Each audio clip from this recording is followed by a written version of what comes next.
நானும் டாக்டர் ஆகணும்னு ஆசைப்பட்டேன். அம்மாவும் போய் சொந்தக்காரங்கள்ட்ட எல்லார்ட்டையும் போய் உதவி கேட்டாங்க. காசு கேட்டப்பெல்லாம் நாளைக்கு வா அப்படின்னு சொல்லி அவமானப்படுத்தினாங்க. கடைசியில அரசாங்கத்தோட உதவியாலையும் ஆசிரியரோட வழிகாட்டினாலையும் கவர்மெண்ட் சீட் வாங்கி இப்போ சக்சஸ்ஃபுல்லா 3rd இயர் MBBS படிச்சுட்டு இருக்கேன்.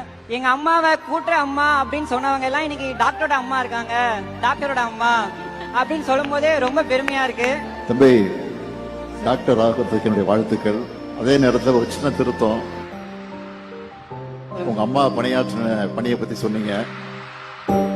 அது தூய்மை பணியாளராக மாத்திட்டோம் நம்ம அரசுல. அதை நம்ம தூய்மை பணியாளர்னு சொல்றேன்.